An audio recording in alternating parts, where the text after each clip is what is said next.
Hey guys, আসসালামু আলাইকুম। তারপর বলো কেমন আছো তোমরা? ও হে মায়াবতী সিজন 1 পার্ট 2 নিয়ে এসে পড়ছি। তো শুরু করা যাক। জাস্ট হেট ইউ, তোর থেকে এমনটা এক্সপেক্ট করিনি আমি। অথই কাঁদতে কাঁদতে তন্নির কাছে চলে যায়, তন্নির হাত ধরে বেরিয়ে যায় বাড়ি থেকে। অর্ণব তাকিয়ে থাকে ওদের যাওয়ার দিকে। তখন শাফিন বলে, কেসটা কি হলো বলতো? তখন অর্ণব বলো, আমার বোন কোথা থেকে একটা ছোট লোক বন্ধু জুটিয়েছে কে জানে, মান সম্মান একদম ডুবিয়ে ছাড়বে। বিয়ে বাড়িতে এসেছে অথচ ড্রেসের কি সিঁড়ি, আবার খাবার নিয়ে যাচ্ছে। Just disgusting. অর্ণব চুল ঠিক করতে করতে চলে যায়। ড্রাইভিং সিটে বসে আছে অথই, আর তার পাশে তন্নি, দুজনেই কাঁদছে। I am so sorry Tonni, very sorry, আমি বুঝতে পারিনি। অথই কান্না করতে করতে বলে। তন্নি হাতের উল্টো পিঠের চোখের পানি মুছে নেয়। তখন তন্নি বলে, ইটস ওকে, তোর ভাইয়ের মুখে তো মধু দেয়নি, তাই কথার মধ্যে রসকস নেই। আমি পাগল ভেবে সবটা ভুলে গেছি। তন্নি হাসার চেষ্টা করে বলে। অথই তন্নিকে জড়িয়ে ধরে। তুই এখানে কেন, ড্রাইভ করতে পারিস তুই? বুকে হাত গুজে দাঁড়িয়ে বলে অর্ণব। অথই উত্তর দেয় না, তাকায়ও না পর্যন্ত অর্ণবের দিকে। তন্নি মাথা নিচু করে ফেলে, ঘোমটাটা আরো একটু টেনে নেয়, যেটা নজরে পড়ে অর্ণবের। মনে মনে বলেও ফেলে, একটু একটু করে না টেনে একেবারে গলাসহ পেঁচিয়ে ফেলো ওড়নাটা, ইডিয়েট। কিন্তু বলতে পারে না, কারণ এখানে অথই এমনিতেই রেগে আছে, এটা বললে একদম বম হয়ে ফুটে যাবে। তখন অর্ণব বলে, তোর তন্নিকে পেছনে বসতে বল, আমি পৌঁছে দিয়ে আসছি। অথয়ের থেকে কোনো জবাব না পেয়ে বলে অর্ণব, আমি একাই যেতে পারবো অথই। তন্নি রিনরিনিয়ে বলে, কাটামি করো কেন? সাথে সাথে চিনো তুমি আমায়? কাটামি, বেয়াদবি এসব পছন্দ না আমার। ধমক দিয়ে বলে অর্ণব। কেঁপে ওঠে তন্নি, অথইও চমকে ওঠে, চোখ পাকিয়ে তাকায় অর্ণবের দিকে অথই। তখন অর্ণব বলে, আরে ইয়ার, একটু পরেই বর চলে আসবে, এখানে বসে থাকলে জাস্ট টাইম নষ্ট, ওয়েস্ট হবে। অথই মুখ বাঁকিয়ে অন্যদিকে তাকায়। তখন অর্ণব বলে, আমার ওইভাবে বলা ঠিক হয়নি। I know that, next time বলবো না, আই প্রমিস। এবার প্লিজ একে নামিয়ে দিয়ে আসি, আমার ফ্রেন্ডরাও ওয়েট করছে আমার জন্য, তোকেও খুঁজবে সবাই। অথই নেমে পড়ে গাড়ি থেকে, তন্নির পাশে এসে দরজা খুলে দেয়। তন্নি বিনা বাক্য নেমে পড়ে। তারপর দুজন পেছনে বসে। অর্ণব দুই ভুরু আড়াআড়িভাবে কুঁচকে তাকায় অথয়ের দিকে। তখন অর্ণব বলো, তুইও যাচ্ছিস মানে? একটা মেয়ের জন্য দুজনেরই সময় নষ্ট করব? বিরক্তি হয়ে বলে অর্ণব। তখন অথই বলে, আমি কোনো মন্ত্রী মিনিস্টার নই যে আমার সময় নষ্ট হবে। কাট কাট গলায় বলে অথই। অর্ণব ফোঁস করে একটা শ্বাস টেনে গাড়িতে বসে পড়ে। তন্নি মাথা নিচু করে বসে আছে। তন্নির বাড়ি খুব বেশি দূরে না, 10 মিনিটের রাস্তা। তখন অথই বলে ওঠে, এসে গেছি। আর অর্ণব গাড়ি থামিয়ে ফেলে, উকি দিয়ে বাড়িটা দেখার চেষ্টা করে। অথই আর তন্নি নেমে পড়ে। যাচ্ছি, হ্যাঁ। তন্নি অথয়ের দিকে তাকিয়ে মুচকি হেসে এক দৌড়ে বাড়িতে ঢুকে যায়। হ্যালো এভরিওয়ান, মোস্ট বেটের সাথে আমার এক্সপিরিয়েন্স সত্যি অনেক মজা, যা আমাকে নগদ পুরস্কার জেতার সুযোগ করে দিয়েছে। একটি খেলা সবচেয়ে এক্সাইটিং, তা হলো প্লিঙ্কো। খেলাটির পুরো ডিটেলস বলে আমি আপনাদের সারপ্রাইজ নষ্ট করতে চাচ্ছি না। ট্রাস্ট মি, এটি হবে আপনাদের জন্য একটি নতুন এক্সপিরিয়েন্স। আপনি যদি একজন গেম লাভার হন, মোস্ট বেট দিচ্ছে এক্সাইটিং সব গেম অফার। মোস্ট বেট দিচ্ছে খেলায় খেলার নগদ পুরস্কার জেতার সুযোগ। মোস্ট বেটে রয়েছে বিকাশ, নগদ, রকেট, উপায় এবং অন্যান্য অনলাইন ট্রান্সকশন। এর মধ্যে দ্রুত ও সহজে আপনারা টাকা ডিপোজিট এবং উইথড্র করার সুবিধা, সাথে থাকতে 24 ঘন্টা ও 7 দিনের কাস্টমার কেয়ার সাপোর্ট। এই প্ল্যাটফর্মটি দিচ্ছে লাইভ স্ট্রিম দেখার সুযোগ। নিজে দেওয়া আমার প্রোমো কোড ইউজ করে রেজিস্ট্রেশনও আপনারা প্রথম ডিপোজিটে পেয়ে যাচ্ছেন এক্সাইটিং ওয়েলকাম বোনাস আর 250টা স্পেন্ড ফ্রি। সো লিংক থাকবে পিন কমেন্টে। অর্ণব ভুরু কুচকে তাকিয়ে থাকে। এটা বাড়ি? অর্ণবের কাছে মুদির দোকান মনে হচ্ছে। ছোট্টবেলায় স্কুলে যাওয়ার সময় দেখছে এরকম দোকান, যে দোকানগুলো টিনের হয়। এখন অবশ্য এরকম দোকান নেই। এটা বাড়ি মানে এখানেও থাকে? অর্ণব নিজের কৌতূহল আটকে রাখতে না পেরে বলেই ফেলে। অথই অর্ণবের পাশে বসে পড়ে।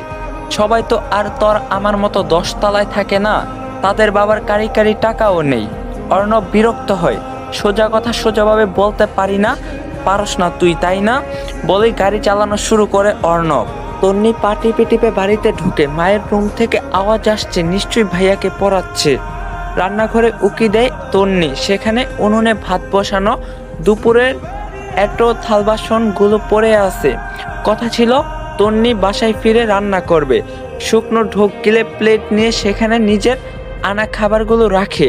তারপর ওড়না কোমরে গুজে কাজে লেগে পড়ে। সব কাজ শেষ করে তারপর খাবার নিয়ে মায়ের রুমে যায়। তন্নির ভাইয়ের নাম তামিম। সে ক্লাস 2-তে পড়ে। মা আমি এসেছি। তন্নি দরজার সামনে দাঁড়িয়ে বলে। ইতি বেগম বিরক্ত হয়ে চোখ পাকিয়ে তাকায় তন্নির দিকে। আসতে বলছিল কে? তোকে থেকে যেতে পারতিস।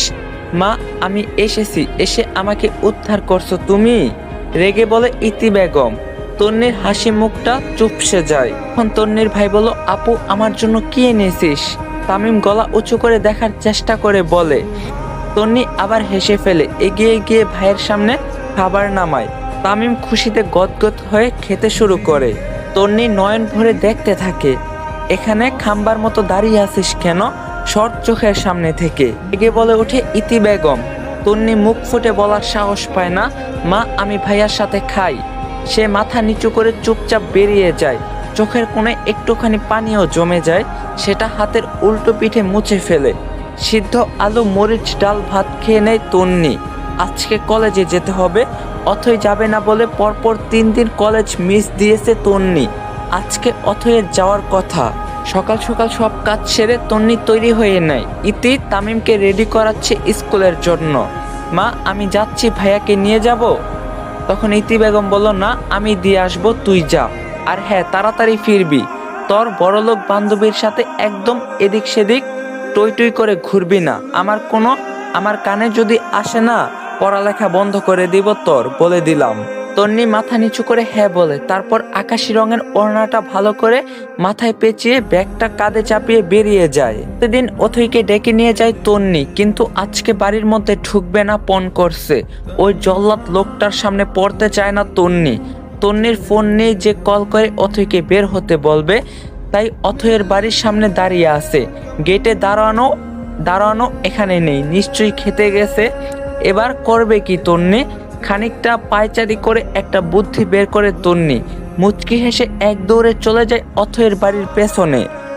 উদ্দেশ্য অথয়ের রুমে জানালায় ঢিল ছুঁড়ে মারবে। ছোট সাইজের একটা ইটের টুকরো গুজে নেয় তন্নি। অথয়ের ব্যালকনির দরজা বন্ধ। এবার তন্নি ঠাস করে ঢিল ছুঁড়ে দেয়। সাথে সাথে একটা পুরুষ কণ্ঠর চিৎকার ভেসে আসে। তন্নি ভয় পেয়ে দৌড়ে গাছের আড়ালে চলে যায়। ঢিলটা লেগেছে অর্ণবের কপালে। অর্ণব কপাল ধরে জোরে সোরে একটা চিৎকার দিয়েছে। তন্নি গাছের আড়াল থেকে দেখে হেসে ফেলে। যাক, জল্লাদ বেটাকে একটা শিক্ষা দেওয়া গেছে তো। দেওয়া তো গেল। ততক্ষণে আশা, অথই, আনোয়ার চলে এসেছে। আশা অর্ণবকে ধরে আহাজারি শুরু করে দিয়েছে। কপালে একটুখানি কেটে গেছে অর্ণবের। অথই ভুরু কুচকে এদিক সেদিক তাকাচ্ছে কালপিটকে দেখার জন্য। যখনই গাছের আড়ালে তন্নির ওড়না দেখতে পায়, অথই শব্দ করে হেসে ওঠে। অর্ণব, আশা আর আনোয়ার তাকায় অথয়ের দিকে। তখন অর্ণব রেগে বলে, আমি ব্যথায় মরে যাচ্ছি আর তুই হাসছিস। তখন অথই বলল, তোর ড্রামা দেখে হাসি পাচ্ছে। এইটুকুখানি ছিলে গেছে, তাতেই যে চিৎকার দিলি। আমি তো ভেবেছিলাম পা একটা খসে পড়ছে। যাই হোক, আমি কলেজে যাচ্ছি, এই ড্রামা দেখার টাইম নাই, বলেই অথই চলে যায়। তখন অর্ণব বলল, মম দেখছো তোমার মেয়ের অ্যাটিটিউড, কোথা থেকে কুড়িয়ে এনেছিলে একে? তখন অর্ণবের মা বলল, ওর কথা ছাড়, তুই চল আমার সাথে, মেডিসিন লাগিয়ে দিচ্ছি, তুই ডাক্তারকে কল কর। আনোয়ার ডাক্তারকে কল করতে থাকে। এতদিন কলেজে না আসাতে ওরা জানতেই পারেনি কালকে বসন্ত বরণ অনুষ্ঠান হচ্ছে। অথই তো ভীষণ খুশি, কলেজে এই প্রথমবার অনুষ্ঠান হচ্ছে। সবাই বাসন্তী রঙের শাড়ি পরে আসবে বলে ঠিক করছে। কলেজের কানায় কানায় আলপনা করা হচ্ছে। বেলুন, কুলো, বিভিন্ন হাতের কাজ দিয়ে সাজানো হচ্ছে। যারা যারা পারফরমেন্স করবে সবাই রিহার্সেল দিচ্ছে। তন্নি খুব ভালো নাচ করে। অথয়ের জন্মদিনে নেচেছিল, নাচতে চায়নি, খুব জোর করেই নাচিয়েছিল অথই। তন্নি আর অথই পারফরমেন্স দেখছে। তন্নি খুব মন দিয়ে নাচ দেখছে, হাততালি দিচ্ছে, মাঝে মধ্যে গানের তালে তালে ঠোঁট মেলাচ্ছে। যে মেয়েটা ডান্স করছে সে ঠিকঠাকভাবে স্টেপগুলো পারছে না। তন্নির খুব করে ইচ্ছা করছে মেয়েটাকে শিখিয়ে দিতে, কিন্তু আবার লজ্জাও লাগছে। অথয়ের ফোন বেজে ওঠে। অর্ণব কল দিয়েছে। আমার ভাইয়াকে বোধহয় হাসপাতালে ভর্তি করা হবে। তন্নি ভুরু কুচকে তাকায়। অথই খিলখিল করে হেসে ওঠে। তন্নিও হেসে ফেলে। কল করছে, চল দেখে আসি। তখন তন্নি বলল, তুই যা, আমি প্লিজ যাব না। তখন অথই বলল, আমার ভাই তোকে আর কখনোই কিছু বলবে না, চল তুই। অথই তন্নির হাত ধরে টেনে নিয়ে যায়। ক্লাসরুম থেকে বের হয়ে কল রিসিভ করে। তখন অর্ণব বলল, ওই ছাগল, কোথায় তুই? তখন অথই বলল, ঘাস খাচ্ছি, খাবি? তখন অর্ণব বলে, বল না ইয়ার, আমি রোদে দাঁড়িয়ে আছি। তখন অথই বলল, 5 মিনিট দ্বারা আমি আসছি। অথই কল কেটে দেয়, পা চালিয়ে চলে যায় কলেজের মাঠে। গাড়িতে ঠেস দিয়ে দাঁড়িয়ে আছে অর্ণব, চোখে সানগ্লাস, ফর্সা কপালে ঘামগুলো মুক্তোর দানার মতো চিকচিক করছে। কপালে ওয়ান টাইম ব্যান্ডেজ লাগিয়েছে, সাদা শার্টের বুকের কাছে দুটো বোতাম খুলে দিয়েছে, তাতে ফর্সা বুকের কালো লোমগুলো উকি দিচ্ছে। হাতে ফোল্ড করে কুইন অবধি উঠিয়েছে। হাতে বড় বড় লোম, ফর্সা হাতের কালো লোম দেখতে মন্দ লাগছে না। তন্নি এক পলক তাকিয়েছিল অর্ণবের দিকে, পরপরই চোখ নামিয়ে নিয়েছে। অর্ণবের চোখ মুখে বিরক্তির ছাপ স্পষ্ট। হবেই বা না কেন, বিদেশি বাবু তো, তার কি আর রোদ মজা লাগবে? অথই আর তন্নিকে দেখে সোজা হয়ে দাঁড়ায় অর্ণব, হাতের উল্টো পিঠে ঘামগুলো মুছে ফেলার চেষ্টা করে সানগ্লাস খুলে শার্টে ঝুলিয়ে রাখে। অর্ণব বলে, এতক্ষণ লাগে আসতে?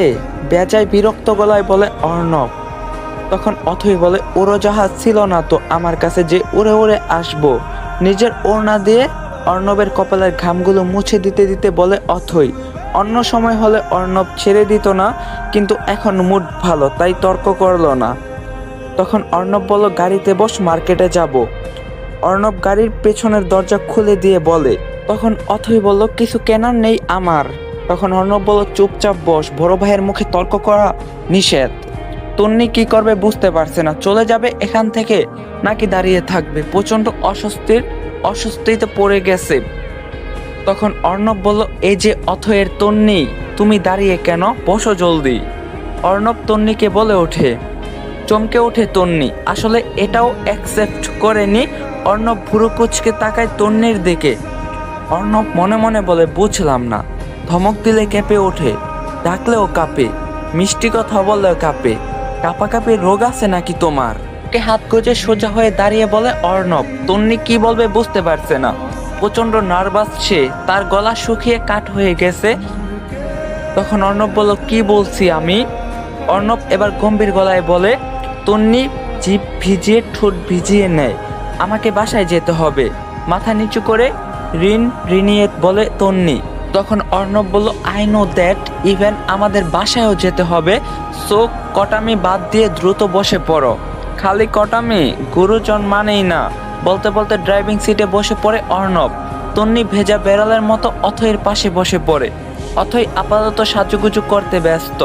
অর্ণব সিট বেল্ট বেঁধে গাড়ি স্টার্ট করে। কয়েক মিনিটের ব্যবধানেই চলে আসে শপিং মলে।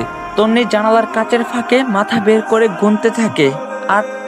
আটতলা অবধি গোনার পরেই অর্ণবের ডাক কানে আসে। অর্ণব বলে, প্রবলেম কি তোমার? বলবা প্লিজ। এই গাড়িতে উঠতে চাইছিলে না, এখন নামতেও চাইছো না? তন্নি পাশে তাকিয়ে দেখে অথই নেমে গেছে শুকনো ঢোক গিলে। মাথায় পেঁচানো ওড়নাটা ঠিক আছে কিনা চেক করে নেমে পড়ে তন্নি। তখন অর্ণব বলে, তোর তন্নির হাত ধরে রাখ, আবার হারিয়ে গেলে বলবি ভাইয়া আই হেট ইউ। তুমি আমার তন্নিকে কিডন্যাপ করছো। অথই নকল করে বলে অর্ণব। খিলখিল করে হেসে ওঠে অথই। তন্নিও ঠোঁট চেপে হাসে। 3 তলায় বড় একটা শাড়ির দোকানে আসে ওরা। এখানের সব থেকে বেস্ট শাড়িটা চুজ করবি, আমি ওই দিকেই আসছি বলে অর্ণব চলে যায়। অথই শাড়ি দেখতে থাকে। দোকানের ডান পাশে সুন্দর বাসন্তী কালার একটা শাড়ি পুতুলকে পরানো। যে শাড়িটা দিকে চোখ আটকায় যায় তন্নির। এত সুন্দর শাড়ি কখনোই দেখেনি। শাড়িটা একটু ছুঁয়ে দেখতে ইচ্ছা করছে, কিন্তু সাহসে কুলাচ্ছে না, তাই চুপচাপ দেখে যাচ্ছে। অথই বলল, জান এই শাড়িটা দেখ তো। একটা শাড়ি দেখিয়ে বলে। তখন তন্নি বলল, সুন্দর, নিতে পারিস। তখন অথই বলল, তাহলে এটাই ফাইনাল। তন্নি মাথা নাড়ায়। তারপর অথই নিজের জন্য বাসন্তী রঙের শাড়ি দেখতে থাকে। শাড়িটা পছন্দ তোমার? পেছন থেকে অর্ণব বলে ওঠে। চমকে ওঠে তন্নি, বড় বড় চোখ করে পেছনে তাকায়। তখন অর্ণব বলে, রিল্যাক্স, আমি অর্ণব, খেয়ে ফেলতে চাইনি তোমায়, জাস্ট বলছি পছন্দ কি না। 2 হাত উঁচু করে বলে অর্ণব। তন্নি চোখ নামিয়ে নেয়। তখন তন্নি বলল, হ্যাঁ পছন্দ হয়েছে অথয়ের জন্য। অথই ওই শাড়িটা নিতে পারিস? অর্ণব ভুরু কুচকে তাকিয়ে থাকে। অথই সেই শাড়িটা দেখতে থাকে। সত্যি শাড়িটা খুব সুন্দর। অর্ণব চোখের ইশারায় অথইকে বলে শাড়িটা তন্নির জন্য নিতে। অথয়ের ভাইয়ের প্রতি এক রাশ ভালোবাসা জমা হয়, ইচ্ছা করছে চাপতে ঝরিয়ে ধরতে। অথই বলল, তন্নি এই শাড়িতে তোকে ভীষণ সুন্দর লাগবে। তন্নি মাথায় ঘোমটা টেনে দিয়ে বলে, অথই। তন্নি লজ্জা পায়। এখন তন্নি বলল, অথই প্লিজ। অথই বুঝে যায় তন্নির কাছে টাকা নেই, তাই এমন বলছে।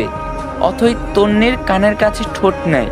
তুই আমাকে প্রতিদিন 1 ঘন্টা করে পড়া বুঝিয়ে দিস না? দিস তো। কেন দিস? কারণ তুই আমাকে ভালোবাসিস। আমিও তোকে ভালোবাসি। তোকে এই শাড়িটা গিফট দিতে পারি না বল তুই? শাড়িটা না নিলে আমি তো তোর কাছে আর পরবো না তন্নি। ফিস ফিস করে বলে অথই। তন্নি কিছু বলার মতো খুঁজে পায় না, বাধ্য হয়ে নিয়ে নেয়। অর্ণব হাসে। গাইস, আজকের পার্টটা এই পর্যন্তই ছিল। ভিডিওটা বেশি করে লাইক দিবেন, চ্যানেলে নতুন হয়ে থাকলে সাবস্ক্রাইব করবেন। আর পার্ট 3 লাগবে কিনা অবশ্যই কমেন্টে জানাবেন। তো দেখা হইব কালকে ঠিক সন্ধ্যা 6:20 পার্ট 3-তে। সবাই ভালো থাকেন, সুস্থ থাকেন, আল্লাহ হাফেজ।